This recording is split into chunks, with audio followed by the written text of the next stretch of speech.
evening, everyone, and welcome to our special live coverage of the 45th Gulf Cooperation Council Summit, a historic event taking place right here in the state of Kuwait on December the 1st.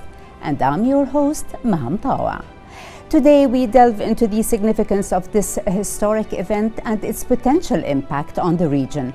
But before we start, let's take a brief look back at the formation of the GCC established in 1981, noting that the GCC played a pivotal role in regional cooperation and economic integration.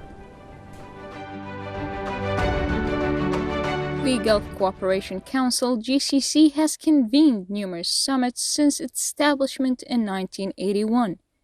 Focusing on regional cooperation, economic integration, and political coordination among its member states, Kuwait, Bahrain, Oman, Qatar, Saudi Arabia, and the United Arab Emirates.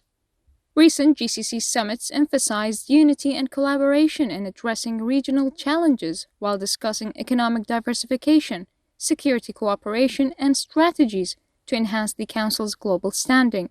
Unified policies have also enhanced the GCC's standing in global energy markets and international diplomacy, making it a key player in addressing global challenges.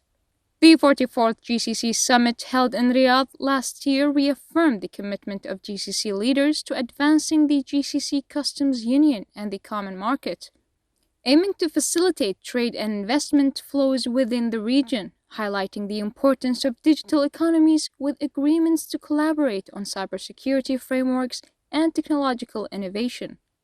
It focused on economic integration with renewed efforts to strengthen the GCC customs union and promote cross-border investments.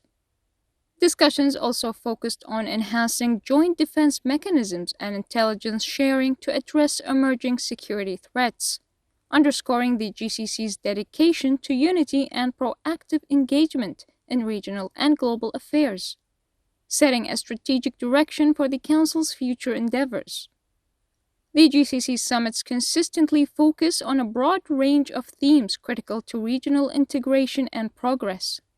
The GCC summits provide a platform for aligning foreign policies, mediating conflicts in the region, and strengthening the bloc's position in international forums.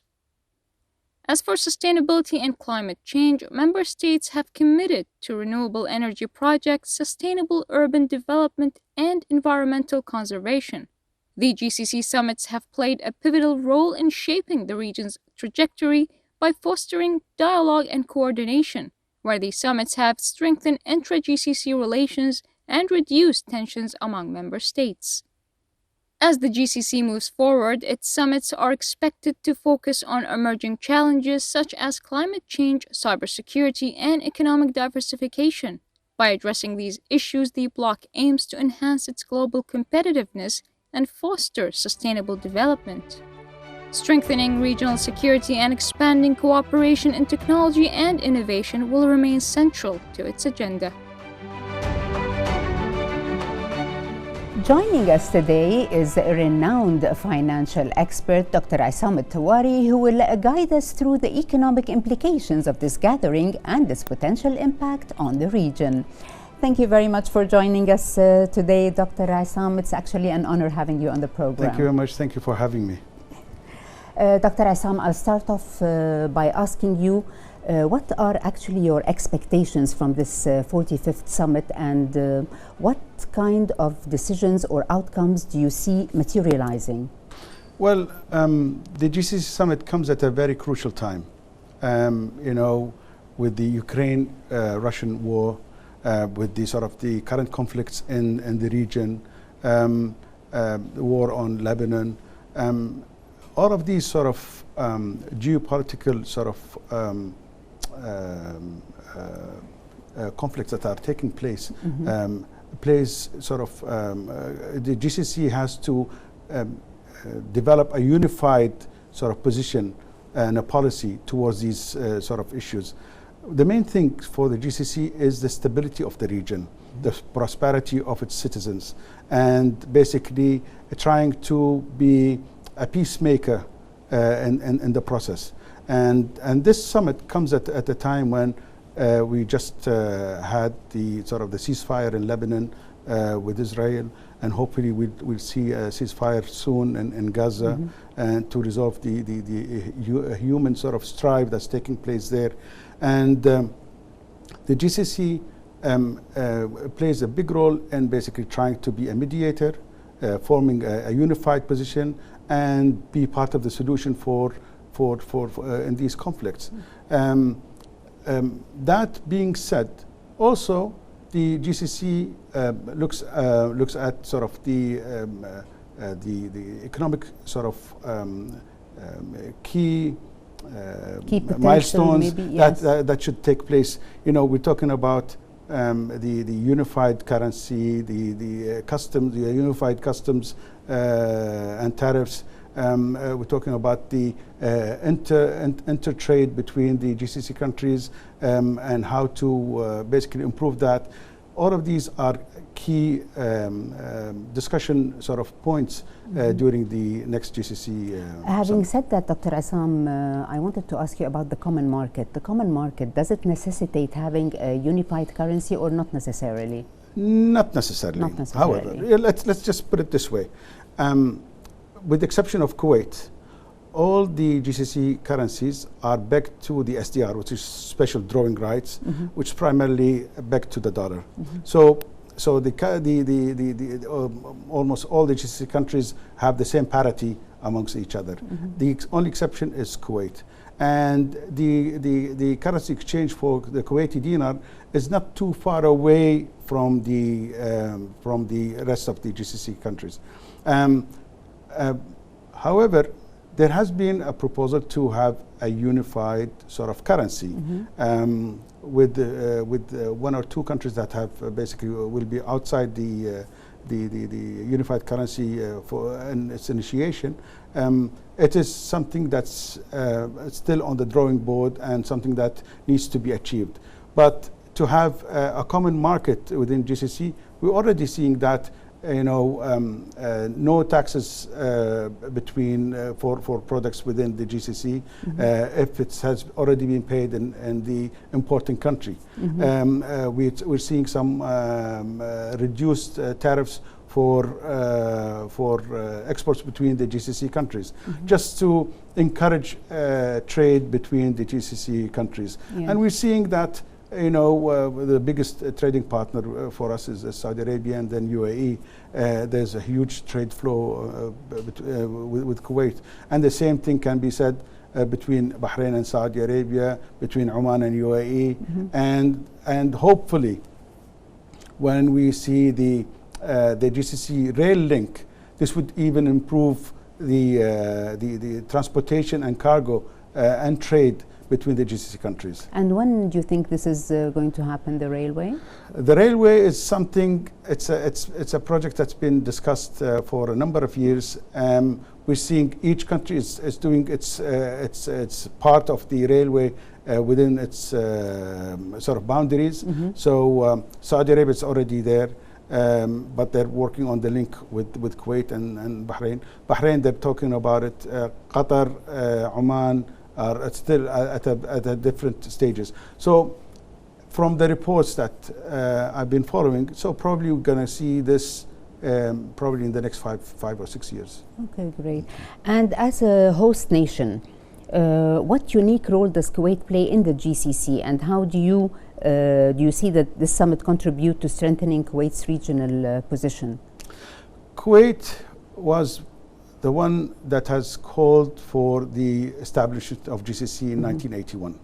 So Kuwait holds very dearly sort of the concept and the idea of having a unified sort of Gulf and the GCC. The GCC has played a big role in the liberation of Kuwait in 1991. So Kuwait has always been in the heart of the GCC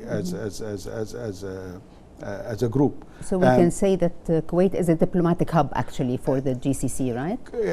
Absolutely. Kuwait is a diplomatic hub and we coordinate closely with our neighbors, and we try to be a mediator whenever there are disputes and trying to resolve those disputes. So Kuwait has always been sort of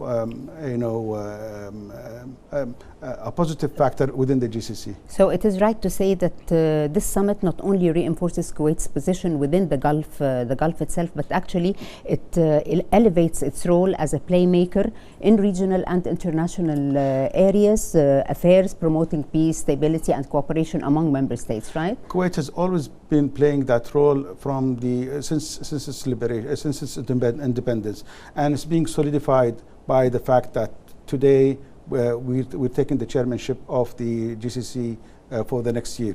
So yes, Kuwait will be playing a larger role within the GCC. Within the GCC. And what are your thoughts actually on the GCC's economic cooperation and integration efforts? How can these be further enhanced to boost regional prosperity? Okay, I mean, the GCC, when you talk about as a landmass, which we're talking about 3 million square kilometers. You're talking about population of over 55 million. You're talking about a GDP, combined GDP of around 4 trillion. You're talking about an annual growth of over 2%. So you're talking about probably half of the world reserves, oil reserves, is in this region, 13% of the gas reserves in this region. So this region is really key and very important globally, okay, in terms of source of energy, in terms of stability, in terms of trade, and therefore the GCC, it plays a big role in stabilizing the world energy markets. So whenever there is sort of a slowdown in the economy, it basically tries to relax the oil prices, and whenever there is inflation, it tightens it. And so we play a big role also in trying to within the world economy. So, and that needs a quite high degree of coordination between the GCC countries, which is actually what is happening right now. Yeah. Okay. We'll be back after this short break. Stay with us.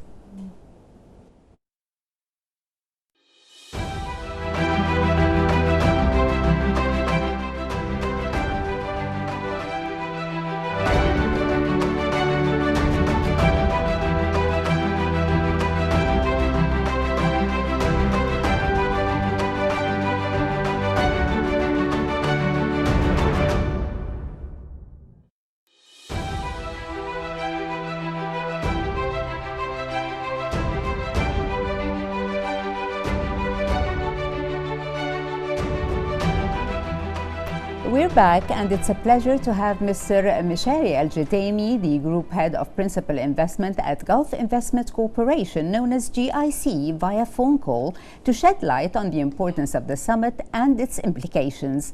Good afternoon, Mr. Al-Judaymi, and welcome. After you, first of all, it's my pleasure to be with you today. I'd like to thank you for inviting me to speak about GIC during these special days in which Kuwait is hosting the 45th Gulf Summit. At the start, I would like you, for the sake of the viewers and for our sake, of course, to provide us with a general overview of GIC's mission and objectives, please. Of course. Gulf Investment Corporation, GIC, was established in 1983 and is equally owned by the 6 member states of the Gulf Cooperation Council. The founders of GIC wanted to create an institution that fosters economic cooperation and diversification and supports the development of private enterprise in the GCC. This has been the GIC mission since the start, and I'm proud to say that GIC, throughout its 42-year history, has been a major principal investor and developer of projects in the GCC. So through this role, GIC can contribute to the economic diversification and growth of the GCC region, ensuring long-term benefits to its members. Mr. Al-Judaimi, please, what are the most promising sectors for investment in the GCC that would support the transition to a sustainable economy, and how does the GIC play a role in this direction? In general, the GCC countries have successfully created investment and business environment which is conducive to attracting foreign regional private sector companies to invest in and develop projects in the GCC. The GCC offers one of the most attractive investment destinations in the world because of many factors, among others, availability of energy sources, clear and friendly regulations and laws, first-rate industrial and logistics infrastructure, and freedom of capital movement, which is, these are very crucial for investors.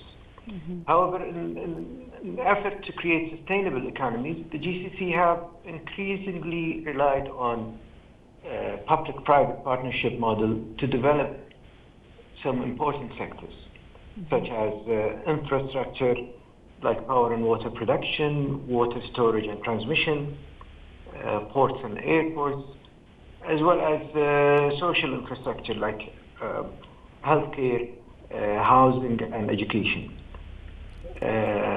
In addition to infrastructure, also the GCC is developing major industries in partnership with the private sector, such as manufacturing of heavy industries.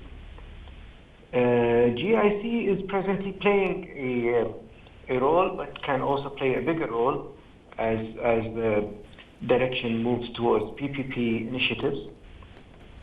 At present, we have 11 projects spread in the GCC in which GIC is co-developer of large infrastructure projects, and we're very, very eager to doing more, basically, or doing more.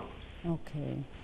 So we can actually say that by leveraging your investment strategies, GIC can contribute significantly to the GCC's transition to a sustainable economy.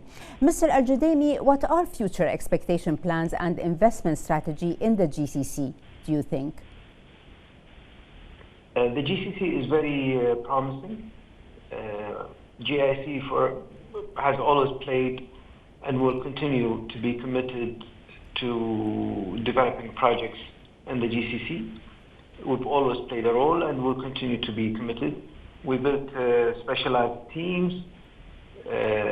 We developed knowledge and expertise in key sectors for the GCC, including utilities, metals, chemicals, telecom and technology, healthcare. And this is in line with GIC aim to develop sectors with high value added to the economies of the GCC. So we'll continue to act as an initiated developer and major shareholders in GCC projects. Thank you for joining us. That was Mishari Al-Judaimi, the Group Head of Principal Investment at Gulf Investment Corporation, sharing with us his intriguing insight. To conclude, actually, I can say that the GCC's future investment strategy will likely focus on fostering a resilient and diversified economy that prioritizes sustainability, innovation, and collaboration. By actually adapting to global trends and region needs, the efforts aim to create a sustainable economic landscape that benefits current and future generations.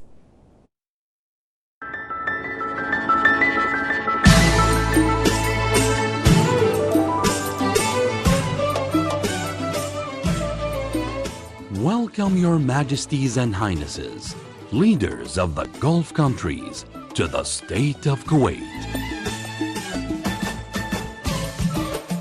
Welcome our esteemed guests to your second homeland, whose leadership and people are sincerely pleased to host you for this major event.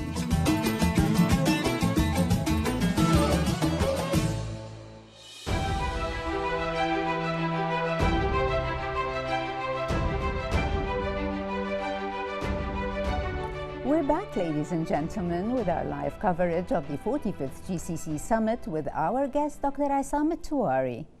Dr. Aissam, given the global energy landscape, how can the GCC countries ensure their energy security, diversify their economies? We all know that the oil is a depleted commodity. And we all know that the oil is also an important, basically, component of for the global economy as a source of energy. 60% of the world consumption of energy goes into transportation, and so it plays a big role in that aspect. However, now we're seeing alternatives coming on stream, and they're gradually taking place. The GCC, with its production of oil and gas, its general reserves, the huge general reserves of hydrocarbon. Looking at the future, where would oil be in 40 years from now? They're talking about the zero carbon by 2040 or 2050 for Kuwait. And so does this mean that oil will reduce in importance? And my personal opinion, it will not, because oil is not only a source of energy, but it also can be a source for many byproducts, especially in petrochemical industries. And therefore, and that's also a higher value added sort of in terms of revenue to selling oil as a crude. But sorry for cutting you, but don't you think, Dr. Aissam, that the production in the energy sector makes diversification difficult?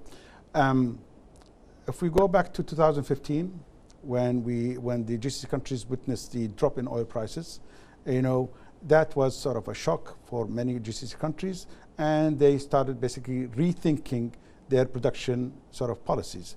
They started looking at alternative sources of income, and therefore we've seen a lot of restructuring of economies taking place in the neighboring GCC countries, namely Saudi Arabia, UAE, Bahrain, Oman, where today we're seeing the contribution of non-oil revenue and their budget is increasing from, say, 15% to 35%, with an aim to have at least 50% within 2030 for Saudi Arabia, for example.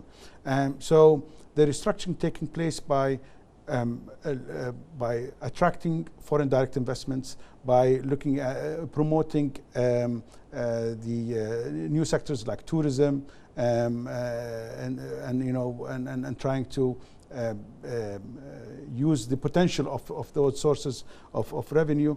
At the same time, rethinking about the subsidy policies within the GCC countries. So some countries have introduced the value-added taxes, which basically contributes to at least 5 to 10% of the budget.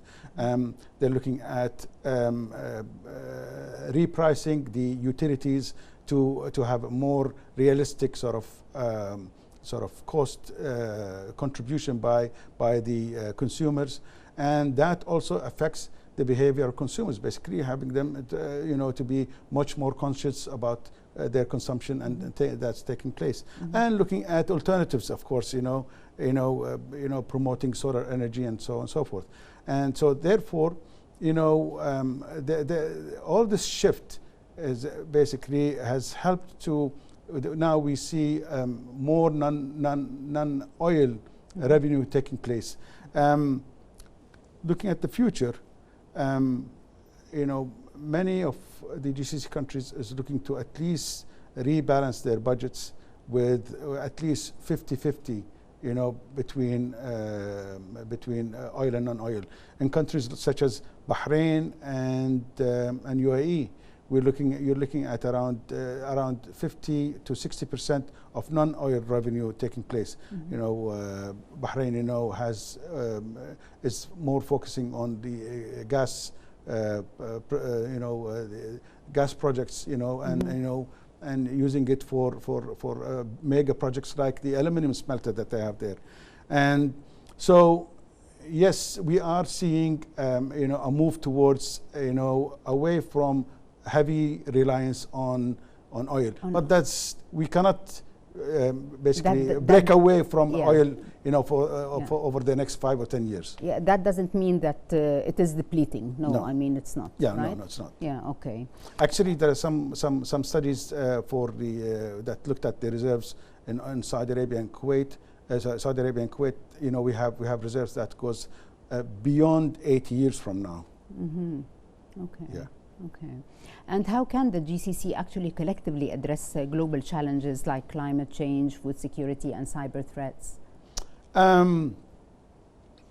GCC, is evolving, as the report has said, and always looking at key issues that are facing, challenges that are facing, the risks that are we facing.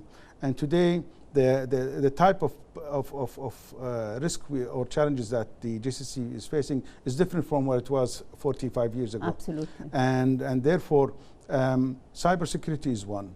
We're seeing that cyber attacks taking place and affecting major sectors around the world, and we were not even spared of those attacks ourselves. So therefore, cybersecurity is very important, very crucial. We're looking at the geopolitical situation in the region. So we're looking at how to deal and have a unified front in terms of how to deal with those issues, and being a catalyst for peace, prosperity, growth in the area. And that's what makes the GCC different. It's the prosperity and stability and security that this region enjoys, which basically makes it sort of, a lot of businesses want to move into the GCC to establish their businesses. A lot of people want to come and live and work in the GCC because of that. And that's puts a huge responsibility on the GCC countries and its leaders to ensure that this prosperity continues for the next generations. Correct. But do you think regarding the food security, does it go under the water scarcity? We do have a problem in water scarcity, right? They have to desalinate right? Or the Saudi Arabia has launched an initiative for water initiative last year, and Kuwait has actually yesterday has approved to be a founder of that initiative, which basically looks at the how to conserve water, how to produce water, how to do research on making sure that there's sustainable water supply from different sources. And so yes, water is a very crucial point for the GCC. Food security is again, is an important factor. We've seen this during the COVID-19 pandemic crisis, when the supply chains sort of broken, food could not be reached, and we had to basically fly airplanes to different parts of the world to ensure that food is being and therefore to work within the GCC where we ensure that we have food supplies sustainable in terms of crisis, in terms of need, is very important, and that's relying on agriculture within the GCC, developing food factories and so on and so forth, to ensure that again stability is a key factor in this region.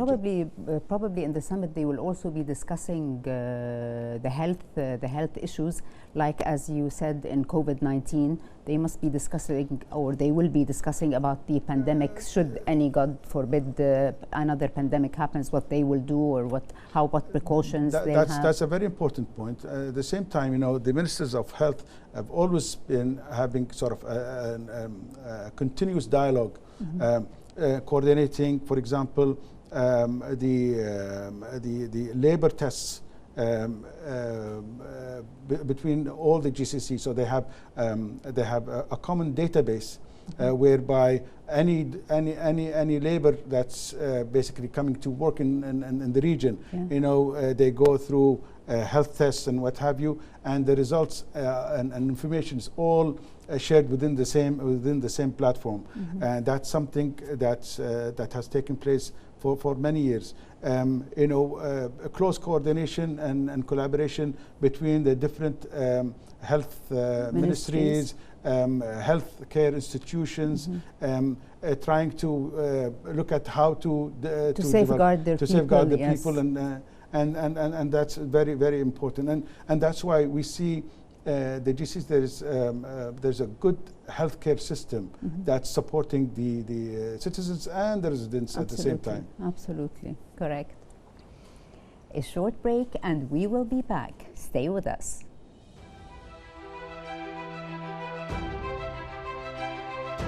Cooperation Council is ranked among the strongest economies in the world, playing an influential and powerful role.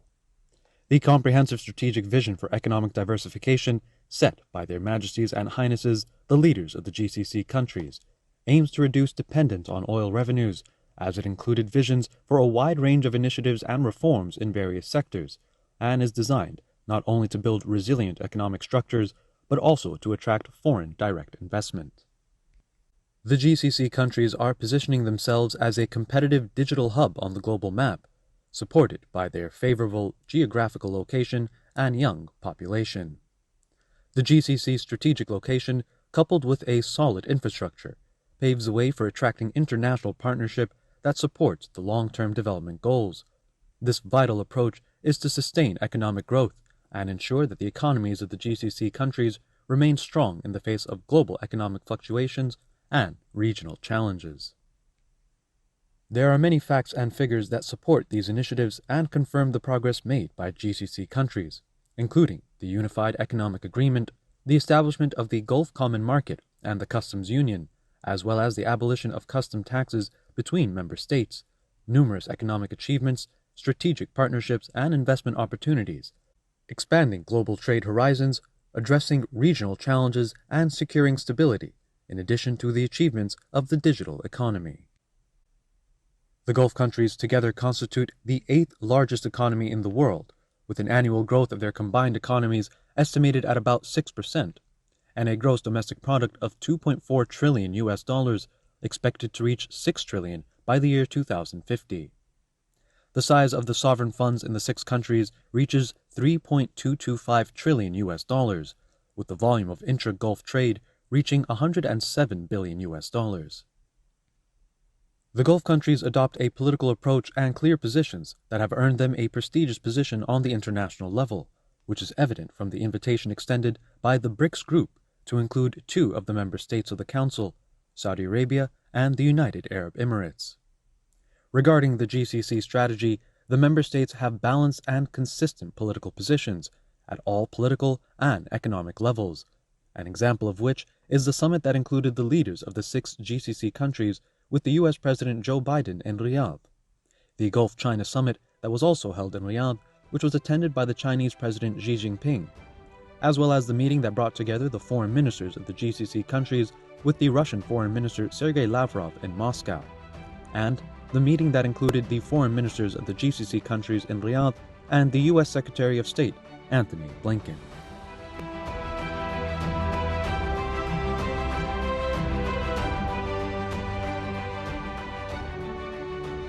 The 162nd GCC Ministerial meeting, chaired by Minister of Foreign Affairs Abdullah Ali Lihaya, will take place today, Thursday, and that's in preparation for the 45th GCC Supreme Council session on December the 1st in Kuwait. The ministerial meeting will be attended by Their Highnesses and Excellencies, the Foreign Ministers of the Cooperation Council states, to review reports on implementing decisions from the 44th Doha Summit and discuss strategic relations, regional developments and international partnerships. Joining us via video link is our KTV2 correspondent Abdulrahman Limhanna from the Media Center to update us on the ministerial meeting being held. Good afternoon, Abdulrahman. Nice to have you on the other side.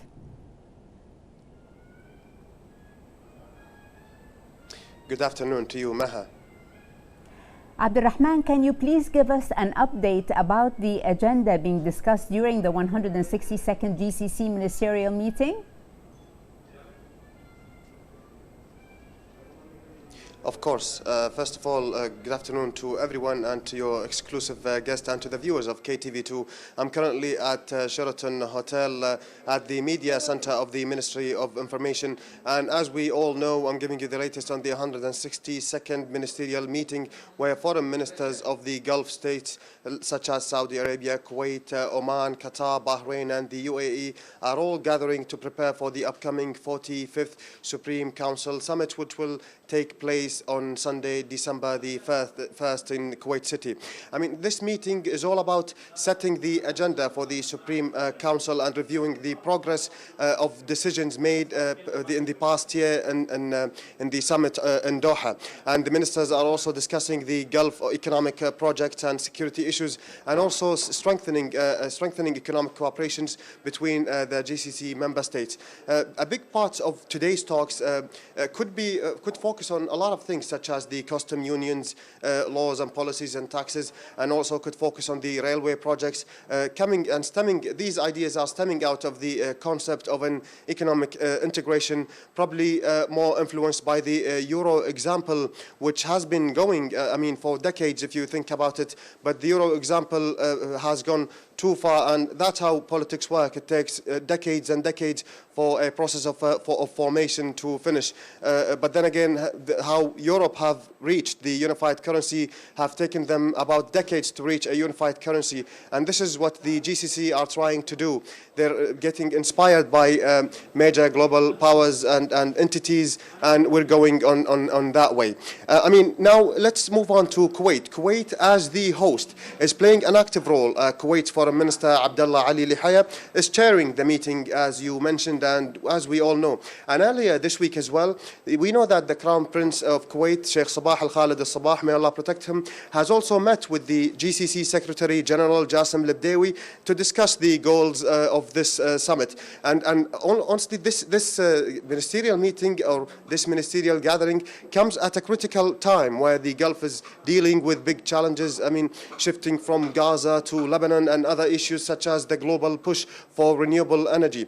And at the same time, there is a strong focus for the future of the Gulf nations, how they could work together to diversify their economies, strengthen trade, and ensure the stability of the region, not only on the internal level, but even going broader on a global scale, on the wider global scale. And as we look to Sunday's Supreme Council Summit, there were a lot of questions on the table. How will the discussions on economic projects be shaped, and how will they address security challenges, and what new steps will be taken to deal with energy and climate issues? These questions these questions that I just mentioned would shape the summit, but on a far more concrete level in Kuwait City on December the 1st, and would shape the future of the Gulf, not only on the internal level, as we mentioned. This effect will even go on the wider level globally. And before I let you go, we have to mention that last month, we witnessed the GCC EU summit, which underscored the EU's, underscored the bloc's growing partnerships with Europe in areas like trade, energy, and security. And also, the GCC is trying to form ties with strong global major powers like the United States and China and other major powers. So we are trying to expand not only on the internal level, but also going even farther for the whole world to secure a more stable entity for the GCC member state and the GCC citizens. Maha. Yes, Abdullah, thank you very much, ladies and gentlemen. That was our correspondent, Abdulrahman Al-Mhanna. We'll be back after this short break. Stay with us.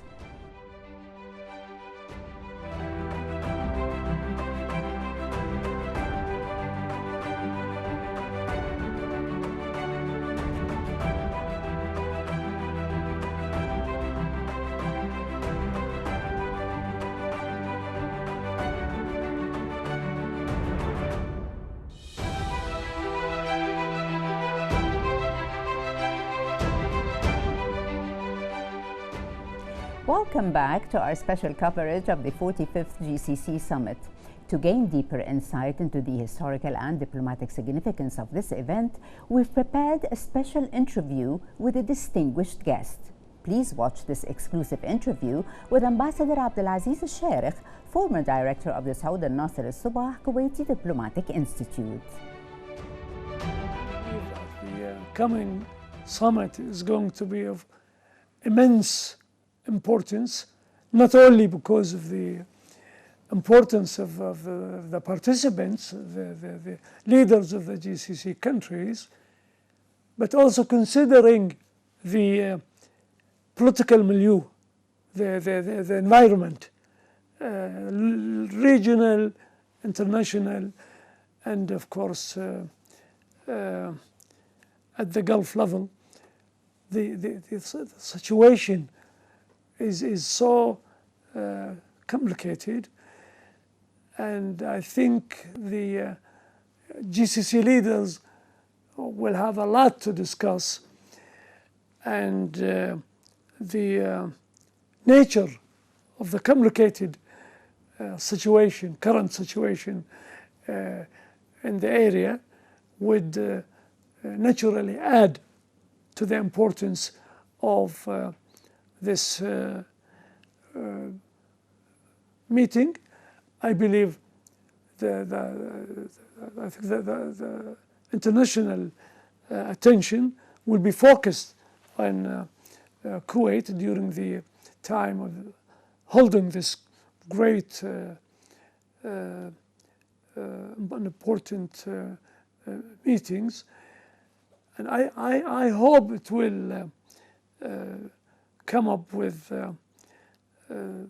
decisions and resolutions that would contribute to the stability of the area and to making it more possible to solve these very burning issues. And I think our leaderships will be naturally eager to tackle these issues, and we say alhamdulillah that there exists sufficient coherence within the GCC leadership to make it possible for the leaders to hammer out some of the GCC issues, and of course tackle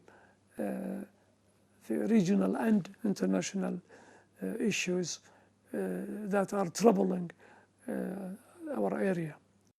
Kuwait was among the active members of the GCC in pushing forward the idea of collective dialogue with other international groupings or international powers. So the GCC now has an ongoing and very productive dialogue with the United States, with the European Union, with India, with China, with Russia.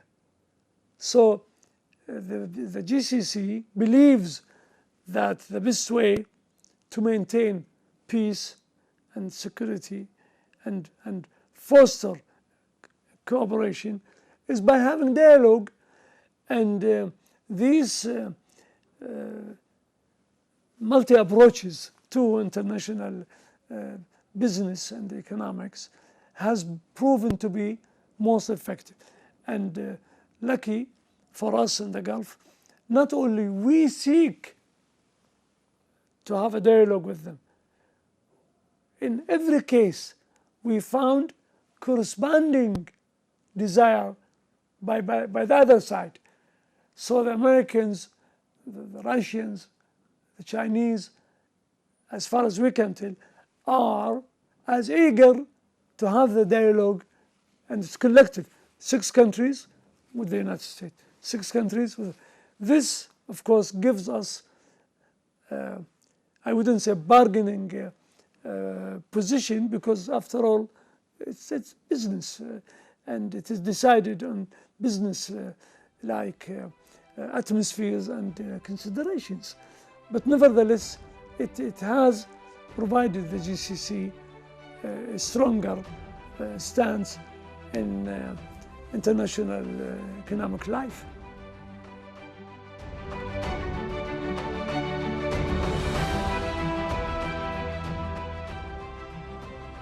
As we wrap up our discussion tonight, we're joined once more by renowned financial expert Dr. Isam Tuwari to provide some final insights into the 45th GCC summit and its potential implications for Kuwait and the region.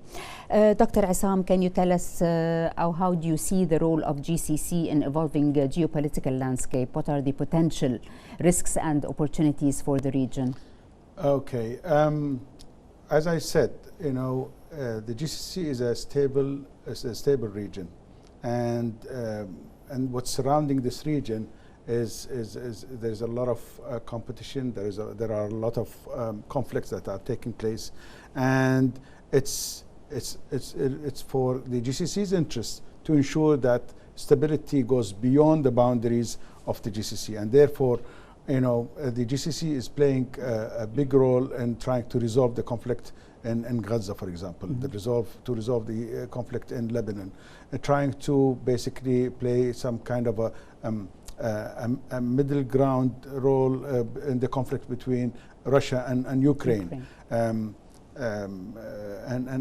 so therefore, prosperity for our prosperity stems from the fact that exactly playing a role in the stability of the region, and that's why we're looking to see peace coming into this region, hopefully with the resolution of the Israeli-Arab conflict or the Israeli-Palestinian conflict. That will make a huge difference for the region, for the prosperity of the region. The resolution of the conflict between Ukraine and Russia, because that would impact the energy prices as well as the food prices, because 60% of the world wheat is basically produced from Ukraine, and therefore it's very important that stability and peace comes to that region.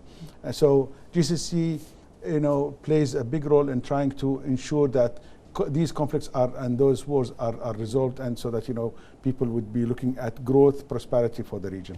Okay, apart from that, Dr. Isam, we were talking under air, and I was telling you, don't you think there is a shift in relations to China, to Asia rather than China and India, more than of the West?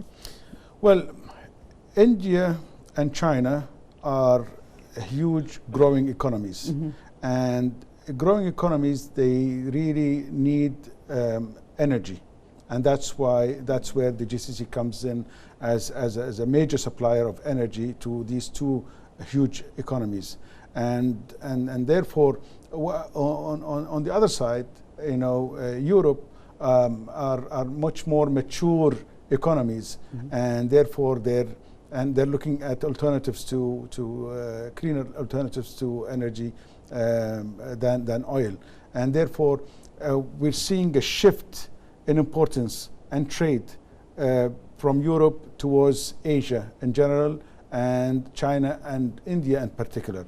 So that's why we see probably Kuwait is the sixth largest trade partner with China.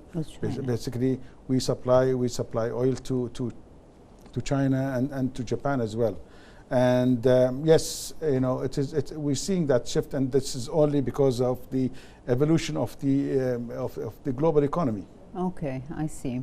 And what steps can the GCC countries take to improve their investment climate and attract direct investment, let's say?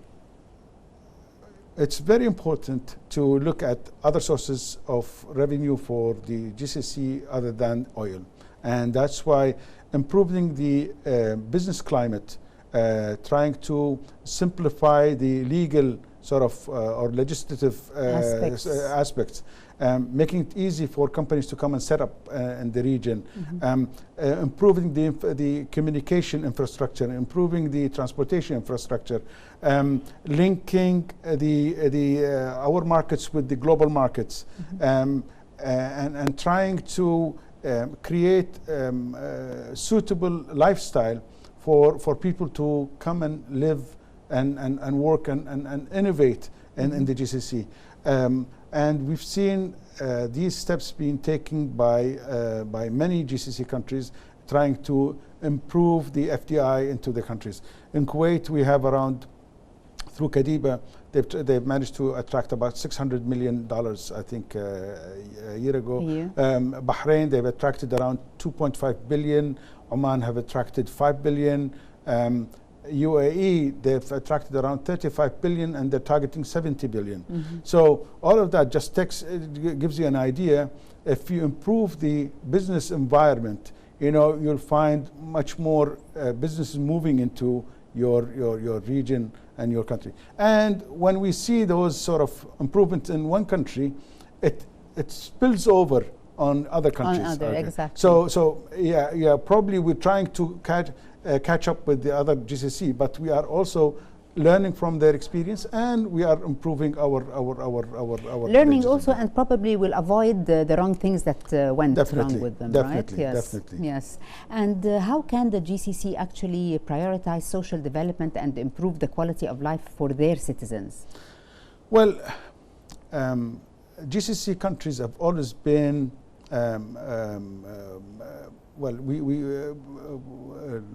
it's an economy that takes care of its people, and therefore we have quite a close-knitted healthcare system and social networking system that takes care of the less fortunate, and basically tries to introduce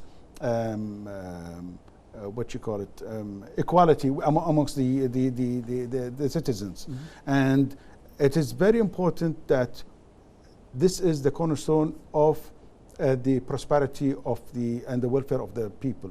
And the GCC leaders, the GCC countries, they put this as a priority to ensure that the revenues from the oil sector basically trickles down to the economy and to the people, and so that they benefit as well. And that's why the GCC has been a fortunate sort of people who live in the GCC have been much more fortunate than other people in the rest of the world. Totally agree with you. Yeah. I totally agree. Absolutely right. Okay, and what do you think will be the lasting legacy of this 45th GCC summit? How will it shape the future in the region? Hopefully, we learned from the past 45 years that the GCC has played a big role in shaping up the history of this area. We always look at ourselves as one nation, whether you're from Saudi, whether you're from Bahrain, whether you are from Oman. Correct. We all, whenever we meet up outside of the GCC, we think of that we're all one. Exactly. That's one. Two, the GCC has played a big role in basically stability of the security of the the establishment of the Peninsular Defense Force based out of Saudi. Just ensure the security of the region, and they played a big role during the Gulf War, the first Gulf War, when after the Iraqi invasion. So thanks to the GCC, Kuwait is basically got rid of the invasion. Absolutely. And so we believe in the GCC. We believe the future is for GCC, and we believe that a closer collaboration, closer cooperation amongst the countries for the well-being and prosperity of the citizens of the GCC is the way forward. And that's why all the new infrastructure projects, all the new agreements that are taking place, basically ensuring that we have the right policies in place and ensuring that the security of the GCC countries is maintained, is what basically the key issues for us in the future. Correct. Ladies and gentlemen, this was financial expert Dr. Aissam Touari sharing his insights on the upcoming 45th GCC Summit. Dr. Aissam, it was really an honor and a pleasure having you with us tonight. And thank you very much for your precious time and valuable insights. Thank you so much. Really appreciate it. I really enjoyed this discussion. So did I. Thank you very much. We conclude our special coverage of the 45th GCC Summit. We will look forward to the outcomes of the historic event and its positive impact on the region's economy. Stay tuned for more updates and analysis as we continue to monitor the developments of this historic summit. Last but not least, I would like to thank you all for joining us, and a special thank goes to the wonderful backstage team, the unseen heroes behind the scenes that made all this possible. Thank you once again, and have a good day.